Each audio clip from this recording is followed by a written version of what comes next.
বিরোধী আসনে থাকাকালীন দীর্ঘদিন ধরেই মমতা ব্যানার্জি এবং তার সরকারের বিরুদ্ধে তোষণের রাজনীতির অভিযোগ তুলে আক্রমণ শানিয়েছেন বিজেপির নেতা নেত্রীরা। বিশেষ করে ইমাম ভাতা, মোয়াজ্জেম ভাতা নিয়ে বারবার সরব হয়েছে গেরুয়া শিবির।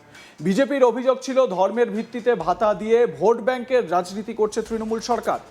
কিন্তু সময় বদলেছে, এখন রাজ্যের ক্ষমতায় বিজেপি, আর সরকারে এসেই একের পর এক বড় সিদ্ধান্ত নিতে শুরু করেছে নতুন প্রশাসন।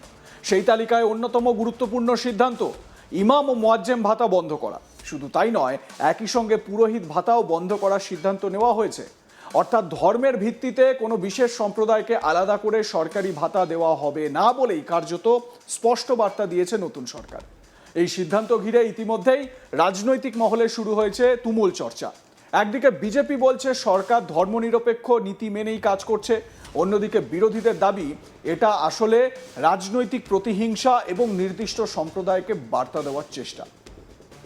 এই আবহেই রবিবার নিজের ফেসবুক পেজে লাইভে এসে ইমাম ভাতা নিয়ে বিস্তারিত ব্যাখ্যা দিলেন প্রাক্তন মুখ্যমন্ত্রী মমতা ব্যানার্জি।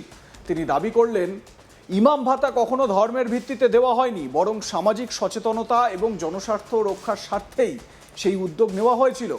লাইভে এসে মমতা বলেন, সব ফান্ড ওরা বন্ধ করে দিয়েছে, ইমাম ভাতাটা ধর্মের জন্য পেত না। জানেন, একবার একজনের পোলিও হয়েছিল হাওড়ায়, তার জন্য ভারত ব্ল্যাকলিস্টেড হয়ে গিয়েছিল। এরপর তিনি পুরো ঘটনার পটভূমি ব্যাখ্যা করতে গিয়ে বলেন, সেই সময় রাজ্যের বিভিন্ন এলাকায় মানুষকে সচেতন করার প্রয়োজন ছিল, বিশেষ করে গ্রামাঞ্চল বা পিছিয়ে পড়া এলাকায় টিকাকরণ নিয়ে সচেতনতার অভাব ছিল।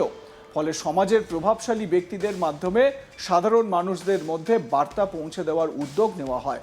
মমতার কথায়, সমাজকে সচেতন করার জন্য ভাতা দেওয়া হয়, তারা যাতে পড়াশোনায় এগিয়ে যান, সোশ্যাল কাজে যুক্ত থাকেন, মানুষের পাশে দাঁড়ান, সেই কারণেই এই ভাতা চালু করা হয়েছিল। তো মমতা ব্যানার্জি তিনি এই ইমাম মোয়াজ্জেম ভাতা কেন দেওয়া হচ্ছিল সেই নিয়ে কি সাফাই দিয়েছেন, শুনুন। আজকে আপনারা কখনো মাইনরিটিসদের সব ফান্ড বন্ধ করে দিয়েছেন, যেমন ইমাম ভাতা বন্ধ করেছেন, পুরোহিত ভাতা বন্ধ করেছেন। তারা ভাতাটা ধর্মের জন্য পেত না, বুঝে রাখুন।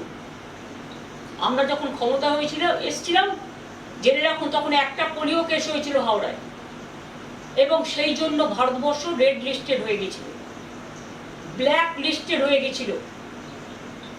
তারপরে সমস্ত সমাজকে বোঝানোর জন্য তাদের মানুষকে সচেতনতার কাজ করানো হতো, যে আপনি পোলিও ভ্যাকসিনটা নিন, আপনি বাচ্চাদের ভ্যাকসিনটা দিন, আপনি ইনস্টিটিউশন ডেলিভারিতে আসুন, আপনাদের ছেলেমেয়েরা পড়াশোনায় এগিয়ে যাক, শিক্ষার মান উন্নত হোক। এই জন্য করা হয়েছিল, সোশ্যাল ওয়ার্কে তাদের কাজ করানোর জন্য। আর মনে রাখবেন, কেউ আপনাদের উপর নির্ভর করে চলে না। আপনাদের তো এইসব খুচখাচ টাকার প্রয়োজন নেই, কারণ আপনাদের তো আর দেশের সব টাকাটাই যে আপনাদের সম্পদ হয়ে গেছে পার্টি। প্রাক্তন মুখ্যমন্ত্রীর এই বক্তব্য সামনে আসতেই রাজনৈতিক তরজা আরও বেড়ে গিয়েছে। তৃণমূলের দাবি, বিজেপি বিষয়টিকে ভুলভাবে মানুষের সামনে তুলে ধরছে। রাজনৈতিক বিশ্লেষকদের একাংশের মতে ইমাম ভাতা নিয়ে বিতর্ক নতুন নয়, বহু বছর ধরেই এই বিষয়টি বাংলার রাজনীতিতে অত্যন্ত স্পর্শকাতর ইস্যু হিসেবে উঠে এসেছে। যখন প্রথম এই ভাতা চালু হয়েছিল, তখন থেকেই বিরোধীরা প্রশ্ন তুলেছিল, কেন শুধুমাত্র নির্দিষ্ট একটি ধর্মীয় সম্প্রদায়ের প্রতিনিধিদের ভাতা দেওয়া হবে। যদিও পরে পুরোহিতদের জন্য ভাতা চালু করেছিল রাজ্য সরকার। তৃণমূলের দাবি ছিল সরকার সব ধর্মের মানুষের জন্য সমানভাবে কাজ করছে, কিন্তু বিরোধীরা সেই যুক্তি মানতে নারাজ ছিল। বিজেপির অভিযোগ ছিল, প্রথমে সংখ্যালঘু ভোট ব্যাংকে লক্ষ্য করেই এই ধরনের প্রকল্প আনা হয়েছিল। এখন ক্ষমতায় এসে বিজেপি সেই প্রকল্পই বন্ধ করে দেওয়ার সিদ্ধান্ত নিয়েছে, আর তারপর থেকেই রাজনৈতিক উত্তাপ বাড়তে শুরু করেছে। মমতা ব্যানার্জি তার লাইভে শুধু ইমাম ভাতা নিয়েই কথা বলেননি, তিনি নতুন সরকারের একাধিক সিদ্ধান্ত নিয়েও প্রশ্ন তুলেছেন। বিশেষ করে আজান নিয়ে বিতর্ক প্রসঙ্গে তিনি সরব হন। বলেন, আজান পছন্দ করেন না, মুসলিমদের পছন্দ করেন না, প্রয়োজন হলে ডেসিবেলটা ধার্য করে দিন, সবার জন্য একই নিয়ম করুন। অর্থাৎ তিনি বোঝাবার চেষ্টা করেছেন, যদি শব্দ দূষণ নিয়ে সমস্যা থাকে, তাহলে সব ধর্মীয় অনুষ্ঠান বা ধর্মীয় শব্দের ক্ষেত্রেই একই নিয়ম প্রযোজ্য হওয়া উচিত, শুধু নির্দিষ্ট একটি ধর্মকে লক্ষ্য করে ব্যবস্থা নেওয়া উচিত নয়। রাজনৈতিক মহলের মতে মমতা ব্যানার্জির এই লাইভে আসা আসলে একাধিক বার্তা দেওয়ার চেষ্টা এবং সংখ্যালঘু মুসলিমদের পাশে থাকার একটা চেষ্টা বা বার্তা দেওয়ার চেষ্টা।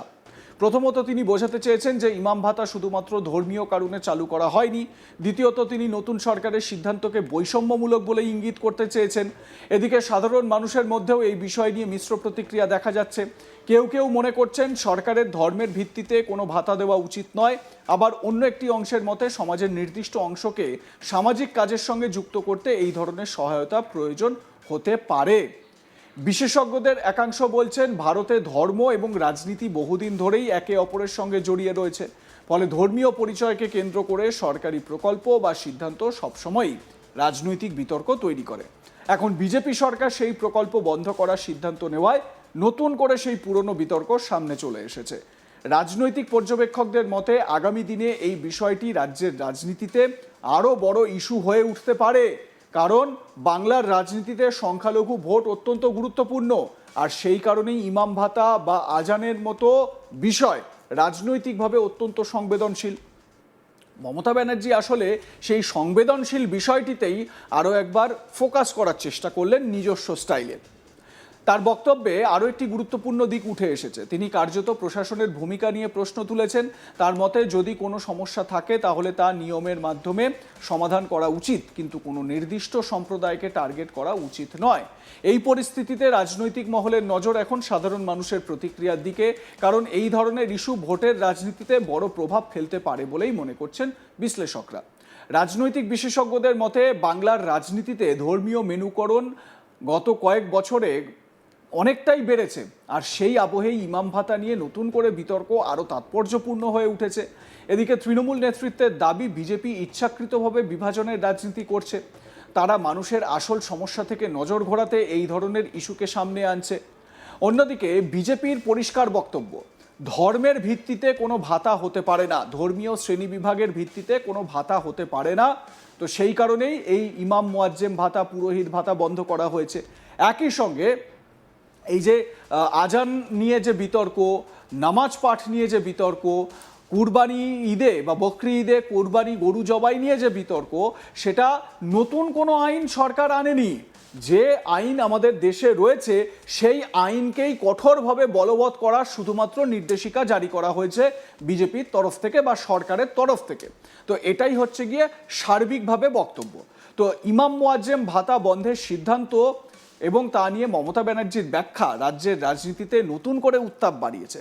আগামী দিনে এই বিতর্ক কোন দিকে মোড় নেয় এখন সেটাই দেখার।